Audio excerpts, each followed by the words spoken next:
Centralia, Pennsylvania looks like a town that forgot how to die.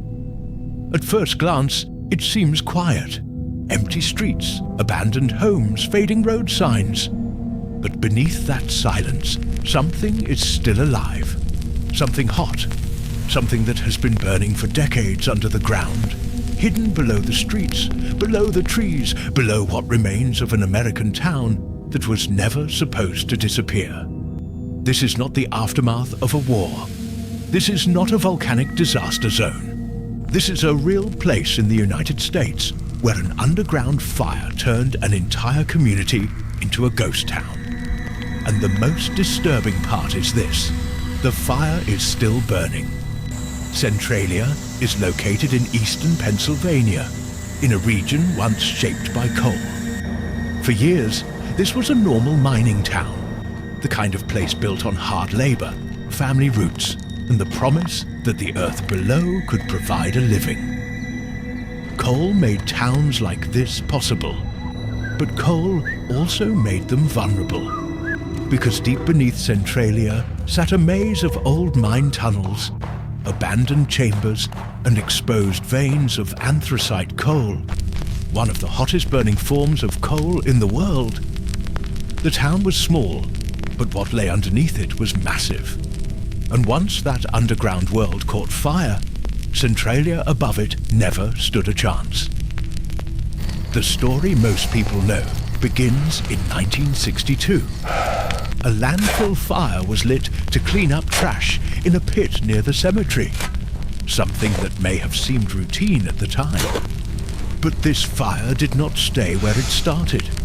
Somehow, it reached an exposed coal seam connected to the old underground mines. Once the flames entered those tunnels, the town was no longer dealing with a surface fire. It was dealing with a fire inside the earth itself. And underground coal fires are nightmares. They can move silently, spread through unseen cracks, ignite new areas far from the original source, and burn for years without giving up enough oxygen to die. Centralia had accidentally awakened something almost impossible to stop. At first, people tried to control it. Crews dug trenches. Experts studied the ground. Plans were made, money was spent, but the fire kept moving. That is one of the most mind-blowing things about Centralia. The disaster was not a single explosion, not one dramatic moment, but a slow, invisible invasion. The danger came from below, creeping under homes, roads, and backyards. Toxic gases began rising through the ground. Carbon monoxide entered basements. Steam drifted through cracks in the soil. In some places, the earth grew hot enough to kill vegetation. Imagine living in a town where the ground under your feet could be heating up while you sleep, and where the threat itself had no clear shape you could run from. Then came the images that made Centralia unforgettable. Roads began to split open. Smoke and gas leaked through the asphalt. Empty streets looked as if the town itself was exhaling. But one of the most chilling moments came in 1981, when a boy named Todd Domboski reportedly nearly fell into a sudden sinkhole that opened in his backyard. The hole was more than a simple collapse. It was a sign that the ground itself had become unstable because of the fire below. That moment shocked the country, because now the danger was no longer abstract. It was personal. If the earth in your own yard could suddenly open and release deadly gases, then what part of the town was still safe? And this is where Centralia becomes more than a ghost story. The science behind it is brutal. Coal seam fires feed on oxygen that enters through cracks, shafts, and porous ground. Once ignited, the heat dries surrounding rock and coal, allowing the fire to keep spreading through connected underground passages. As the coal burns, it releases gases like carbon monoxide, carbon dioxide, sulfur compounds, and other pollutants. the temperature underground can rise high enough to weaken rock layers and create subsidence, meaning the land above slowly sinks or collapses. In other words, Centralia was being attacked by chemistry, geology, and time all at once.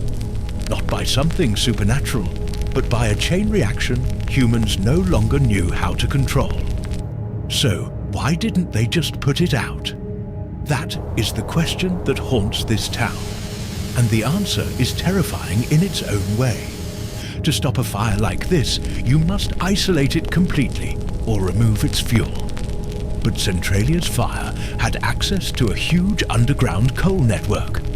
That meant the flames could travel through old mine passages and through coal seams that were difficult to map perfectly. By the time the danger was fully understood, the fire had already moved too far. Extinguishing it would have required enormous excavation, massive cost, and perfect timing. And even then, there was no guarantee. Centralia became one of those rare disasters where modern systems, engineering, and money all seemed smaller than the problem itself. Eventually, the government began relocating residents. Homes were bought, buildings were demolished, streets emptied. Families were forced to leave behind not just property, but memory. Think about how disturbing that is. A town was not destroyed by an invading army, a flood, or a visible inferno. It was erased by heat moving underground, slowly enough for people to watch their world fade over years. Most of Centralia disappeared. At its peak, more than 1,000 people lived there. Today, only a tiny number of residents have remained, and most of the town itself is gone. Yet the fire still burns below, and experts have long suggested it could continue for many decades, even centuries. A place can vanish above ground, while the disaster that killed it goes on below.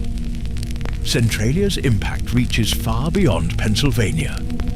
It became a warning for mining regions around the world, a case study in underground fire behavior, land instability, toxic gas exposure, and long-term environmental damage. It also entered pop culture, inspiring stories, images, and horror settings, because the idea is so deeply unsettling. A town that looks dead, but is still burning beneath the surface. And maybe that is why Centralia stays with people. It attacks something primal in the human mind. We trust the ground. We trust that streets are solid, that homes rest on safe foundations, that danger announces itself. Centralia destroys that trust. It turns the earth into something secretive, unstable, and alive with heat. So when people ask why this town is still burning, the answer is bigger than one mistake in 1962. It is about what happens when human industry leaves behind a hidden fuse, and the planet keeps burning long after people have walked away. Centralia is a reminder that some disasters do not end when the news cycle ends.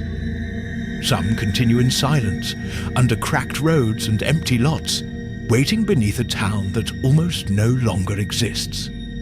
If this place unsettled you, make sure to like and subscribe, because the next story is just as strange. In Mono Lake, California, the water has created towering stone formations that rise like alien monuments from the surface. In the next video, why does this lake grow stone towers?